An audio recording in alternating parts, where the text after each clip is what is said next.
Lindsey and Aaron sitting in a tree. Kissing. First comes love, then comes marriage, then comes the baby and the baby carriage.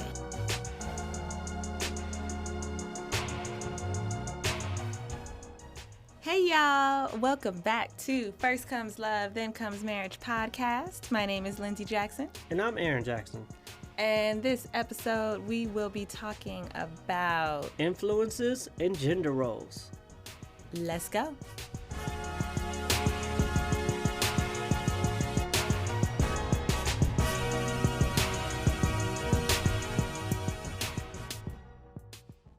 Welcome back to First Comes Love, Then Comes Marriage podcast. My name is Lindsey Jackson. And I'm Aaron Jackson. So today we're going to be talking about influences into the relationship. Recently we posted something on IG that said comparison is the thief of joy. And I wanted to ask you, baby, what's the difference between comparing and inspiration? Mm-hmm. And also, what influences have you brought into our relationship? Well, yes. So we try not to compare our lives, our relationship with others. But like you said, I have looked at my mom and dad, my very first example of a relationship, and seeing how he loves her, how she loves him, and what they do for each other. You know, growing up, that was a big part of my understanding of marriage and love. I looked at them and I said, that's how I want to be. And that's how I want my husband to be towards me. So that's one example. Okay. What were some of the things that they did that you were like, I'm gonna pick out this? I took so many things, so many little tidbits from people I have seen, people I look up to, people I'm not even that close to. And I said, oh, I like that, or I didn't like that. I really look at, or I really listen to when people tell me things that they did not do right, the mistakes that people made. And I take them to heart and I say, okay, I don't want to do that. I want to make sure to avoid that pitfall. And so certain things in our relationship that I knew I didn't want to do came from people who, you know, they were like, well, don't do this. They said, don't keep secrets. And so I have one person telling me, you know, don't keep secrets from your spouse, and another person telling me, you don't need to share everything with your spouse, because I had both. And I was like, man, who do I listen to? What do I do? And it's pretty much like what works for us, what I believe you want to hear, you want me to do, how I can be the best wife for you as my husband. And also, you are the type of man that I saw from the people that I looked up to. So my father and, you know, Bishop, men that love and treasure their wives, that's what you brought to the table. And that allowed me to fill in and be the type of wife that I needed to be for you, if that makes sense. Yeah, because I know one thing that you do for me, that you've done since we've dated, that every time you do it, everybody's like, what? Why does she do that? And that's when we're at any function. If we're at any function, you make my plate. Mm-hmm. No matter where we're at, you are the person who makes my plate. I don't even look to make my own plate unless we're at like a buffet in Vegas, which is rare. But if we're at a family function, I was gonna say, it's not even like a function, like a family fun. It's like going to family's house. Yes, it's any and every place outside of our own place. Yes, you have always made my plate, which always made me feel good. But that had to come from somewhere, right? And so things like that. What are some of the things that you took and was like, I'm going to do this for my man, or, you know, I'm not going to do this to my man. Right. You know what's interesting is that it's not until you are in it that you kind of, because let me back up. Before we got married, I was like, I'm going to hold things as a woman that I only do for my husband. There are certain things that I remember saying while we were dating, and I said, I love him and he's the person I want to marry, but I am not going to give him everything that I would give to my husband until he's my husband. And so certain things I knew I was not going to do for you until we got married. And then there were other things that just kind of happened, like I stepped into the role, and like breakfast. My mom made us breakfast, brought my dad breakfast every morning. And so I always joke with Twin because I'm like, I cook breakfast and that's the one thing that I do, but I saw my mom do it and I saw my dad waiting for it. Like he was just expecting it. This is what happens. And I said, oh, this is what I'm supposed to be doing.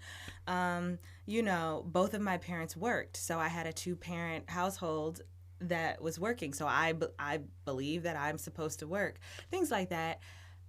But communication was the biggest thing that I knew I wanted to be better at when we got married. I knew it was not a time to play games, not a time to keep secrets, not a time to withhold anything. It was more so like, if you will, over communicate. That was the biggest thing I took away. Communication is key. Yeah. What about you? What kind of relationships did you look up to and then bring into our marriage? So I looked at a lot. I'm the youngest of 5. So I have all my siblings. I feel like I am the best version of all of them, right? I looked at all their relationships, and I'm one of those people who I don't need to learn the lesson for myself. So if I see somebody, if it's like, don't touch that, that's hot, and somebody else is touching it and they burn themselves, I am the person who goes, I'm good. Like, I don't need to touch that. So I never wanted to be the person who needs to learn a hard lesson, right? When somebody else could. I've taken something, I think, from each of my siblings, my older siblings, and also my grandparents and my parents. So my grandparents, in fact, my grandmother said this on our wedding day. In our wedding video, she said, do not tell anybody else y'all business. Like, she said it in the video, which is funny because we're doing a podcast now about our relationship. But you know what she meant. Like, you know, don't let other people in when it's you and me. It's about us. Yeah, it's you and me, and the hell with everybody else. Right. That was actually her slogan. Her marriage slogan was, it's you and me and the hell with everybody else. And so I take that. As like, we are Team Jackson. This family is us against everybody. And that could be in family, outside of family. It's just us, which I really appreciate that. My father and my mother's relationship, one thing that my father has always done since I was born, he adores my mom. Like, he talks her up every time. The most beautiful woman in the room. She's gorgeous. She's beautiful. Like, every time. And this is not when she's around. So this is, she's away. He's always talking about how blessed he was, how happy he was to be with her, and how I took that because I was like, yes, I need to love whoever. I need that love. I want to be talking to random people about you because you're the best thing that ever happened to me. And that's how my dad has always been. He's always loved my mom, and there was never a question in my life that he didn't love my mom. You know, it's like, hi, my name is Marvin. I'm married to Diane. And so, and I'm the same way now. It's if you talk to any of my like recent friends, I say my name, And within the first conversation, you already know I'm married. You already know your name. You already know that I love you. And so I took those things from my parents. When I think about relationships, I don't always think about romantic relationships. Right. So I'm talking about relationships that I have, like with my siblings. That's a relationship, or relationships with my friends. And so I wasn't thinking straight romantic relationships. I was broadening it out to any relationship, because sometimes you might not get what you need in a relationship. Or you can get the opposite. You still get what you need. You get what you need, but you're like, I don't want that. to do that. And I have some of those. I'm like, that's not love. I don't see it there. But yes, and when you get confused, and some relationships work like that, quote unquote work, but you're like, I don't know how this works. And you see it working, but you're like, but that's the thing. That's the comparison part. And so I'm comparing this and that. And look, do what you do. If y'all working out, do what you do. So that's the kind of influences that I got from. It's mostly from family. When I talk about friends, they just influenced me because I had to learn as a boyfriend that point to which I put you over my friends, you know? And it's a weird thing because bros before hoes, you know? But there's a point where it's like, nah, man, I need to choose her. I need to choose her to hang out with her instead of hang out with y'all. I only thought about the couples that I was looking to, or the couples that I would say, oh, I like that part of what they're doing. Oh, I like that. And so I'm the type of person, similar to you, I take advice from people and I don't need to experience the bad thing. Like, I'm not like, oh, let me try this out just for fun. Let me try out what I know to be the wrong thing and get burned. And I don't need to do that. But yeah, you were looking at just your relationships with your friends and with different people as far as inspiration into our relationship. And that's great. That's how you do it. So this is our Am I Wrong segment, and this one I've kind of been harboring for a while. Wait a second. And so I'm getting off my chest, and it's a fairly recent. I guess it would be within the last 5-6 years that this happens. It's about streaming. It's about streaming television shows. So right now, she's just picking up shows without even asking me if I want to be like involved in it. She started watching, what's that show that you always watch now? Big Bang Theory. Big Bang Theory. Which is hilarious. Okay. And you just don't ask me at all. And I know what happened. A couple of times you watch TV and I don't want to do it or something, and you just stop asking me. And so now I feel some type of way because you're picking up new shows, and I feel like your Netflix or streaming etiquette has fell down. Aaron has a tendency to start a show and then be disinterested in it. And so I'll be the one to be like, baby, can we finish watching the show? For instance, Power. Do y'all know the end of Power? Because I don't. Because you didn't want to watch it anymore. You just stopped watching it. And so I feel like because we only watched that show together that I can't finish it without you. You have started to pick up shows without even the discussion with me. Hey, baby, let's watch this show together. Oh, please ask this question. You are definitely wrong. Yeah, we'll watch the show together one episode. You watched 2-3 episodes without me. And then now I'm lost and I can't watch it no more. You get excited about shows, and then you surpass me in the show. And then I don't want to ask you questions. It's not because you are not gracious enough to give me answers. It's because I don't like when you ask me questions about a show. And so I'm trying to do unto others. And so you're 3-4 episodes in. I'm lost. So I just have to go somewhere else. And so with that being said, am I wrong? Does Lindsey need to change her streaming etiquette? So you can hit us on the Instagram at First comes love, TCM. You can also call the voicemail. That's 347-TRU-LOVE, or email us at letstalk@firstcomeslove.com.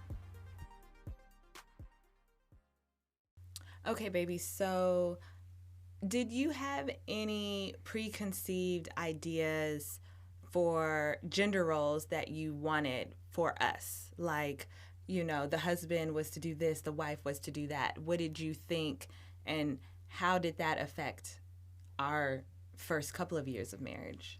So, gender roles, I did have notions of gender roles. My mom was a stay-at-home mom, and your mom worked. So, I always thought of you as taking care of the children. Not necessarily when we didn't have action, but when we had action, it was like, oh, Lindsey's going to take care of action, because that's what happens. What ended up happening as I got older, I'm the one who actually quit his job and took care of action for while you were at work. Because you have a unique job, you have a once in a lifetime job, and so you do grow and you do mature. But I do believe if you have a solid communication, a solid understanding, then gender roles can work. Everything that we do is in partnership, and that's to me, partnership is part of the gender roles. It's not one person's above the other one. It's just that I'm taking this off of your hands, and you taking this off of my hands. And so you don't like taking out the trash, I take out the trash. I'm probably the only person who takes out the trash because Action's not old enough yet. But as soon as he's old enough, he'll be taking out the trash. So yeah, you see it all the time, which is, you see these gender roles all the time, and they do influence the way it is. But you have to make up in your mind, are you so stuck on this principle that you're willing to mess something up in the relationship, to have some kind of disorder?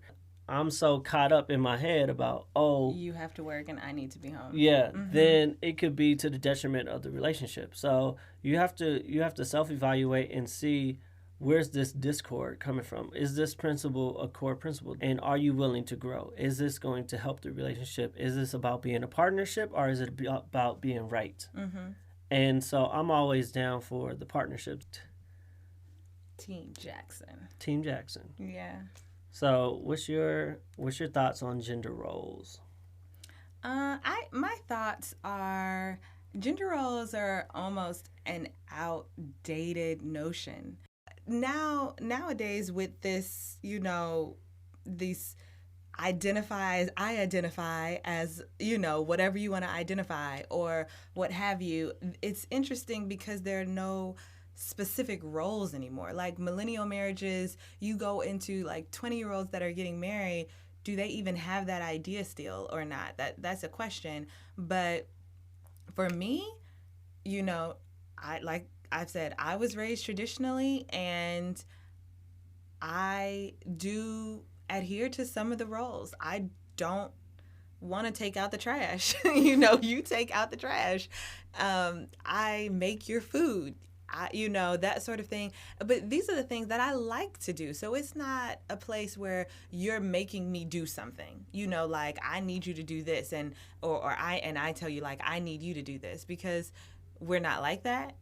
I mean, we've had our conversations about cooking specifically, and that can be a huge argument because I don't cook.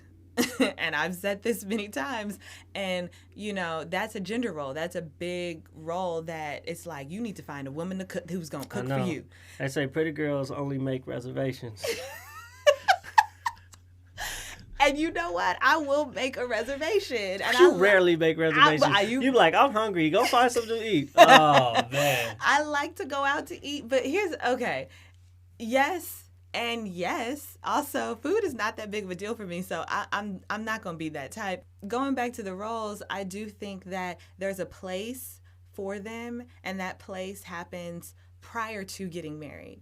That place is almost like a conversation that needs to happen during your premarital conversations during, the workbook that we had. We didn't actually go to a class before we got married, like some people that we know, but my mom bought us a book. But it was a workbook, and it kind of just pages on pages. It went down the list of questions that you would never think to ask your partner, and things about what is going to happen in the future that you might not have even thought of.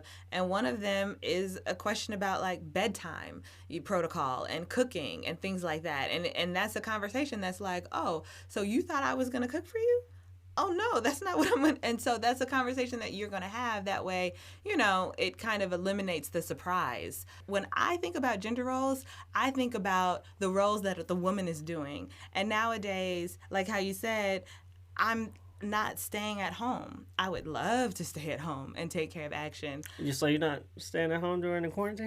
I'm staying at home now, but I'm saying when we go back to work, I'm going back to work. Mm-hmm.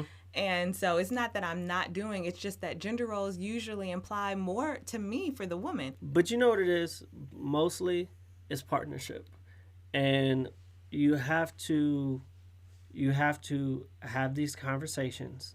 And I know it feels like we say conversations every podcast, but you have to have conversations. You have to have open conversations. You have to ask tough questions. You have to see what this person is thinking. And there are some growing pains. There is some give and some take. There is some compromise that has to come. Sometimes you got to set your ego aside, not making more money than you. You have to set that aside. Or, you have more degrees than me. It's like little things that, as a man, and the ego is very important. Mm-hmm. And you're really good at stroking my ego. So keeping me uplifted. And you do a great job at that. And so it was a tough decision. I remember like 3-4 months in, I'm with Action. I'm making his food. I feel like what I deem a wife would be doing, Mm-hmm. You're coming home. I'm making sure everything's all right with you. I got to make sure the house is clean and peaceful when you get home from work. I was very cautious of like, make sure Action is not crying when you get home. When you walk through the door. When you walk through the door. Yeah. Mm-hmm. And so it's things like that I didn't go to a dark place, but I went to like, man, what am I doing? Like, you stepped into that role unknowingly. Yes, and you because we didn't really talk about it beforehand. We didn't. And then we were like, childcare is too much, and so I had to. You have to adjust. You have to have conversations, and we talked about it because we talk every year on our anniversary, and so we talked about it, and you also made me feel good. You didn't make me feel less of a man, and I feel like when you have gender roles, sometimes when a man is not doing what a quote-unquote man is supposed to do, he feels less than a man. Mm-hmm. And so that's tough. And you did a great job at making me feel loved, like I am the man, like I am your man, that you trust me. And that's really what it is. Because, and we had this conversation, but, the woman is supposed to be the nurturer, and so therefore the man is supposed to be the provider. But the reality is, and women say this all the time, which holds true to men as well, is that raising children is the hardest job ever. It is the hardest, most rewarding, and most challenging. And so, like you said, I trusted you because, yes, I love my job. It's a good opportunity. I wanted to get back to work. But if anything were to happen to Action, my life would be shattered, and who cares about my job? And so to step into a gender role of being the nurturer, and flipping that and me being the quote unquote provider, it takes, like you say, a conversation and a partnership to understand that both of us, to me, your role was more important anyway. Who's to say the provider role is more important? Your role is more important, because if something were to happen there, that alters everything. If I were to lose my job, we would pick up and go on into another place. And so, yeah, it's the gender roles is whatever you make it to be. It is an outline of who does what, how can each person help and support the other person, and just help the family to continue to thrive. Thank you for joining us on our 5th episode of First Comes Love, Then Comes Marriage podcast. Please reach out. Let us know what you're thinking. You can DM us at First Comes Love TCM on Instagram. You could call our voicemail at 347-TRU-LOVE. That's 347-878-5683. And you can also email us at Let's talk at firstcomeslovethenComesMarriage.com. See you next Friday. See you next Friday.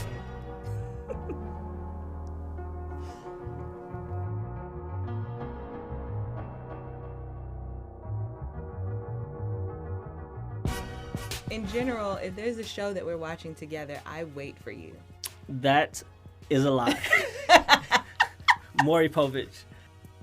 First of all, don't ever touch my record. You don't touch the record button. I touch the record. I'm the record button guy. Okay. Don't even know the flavor. Let me talk during his segment and then tell him his segment's wrong. So in the end of the day, At. Oh, it's at the end of the day? You tried to say it twice. Like, let me say it again. In the end of the day. At the end of the day. Okay, ready? Mm-hmm. At the end of the day. At the end of the day. At the end of the day. At the end of the day. Okay. You start strong. You gotta do Oh, okay. a fade Oh, in. it's a my fade out. yeah. Me and Jersey used to call it our after prayer voice when we were hosting. So it's a circle of support. Cycle. Circle. Is it circle or cycle? It's a cycle of support. It's a circle. If I go from one to the other to another to another, it's a cycle. It's a circle of life. It's a cyclical. It's cyclical. Okay. It's a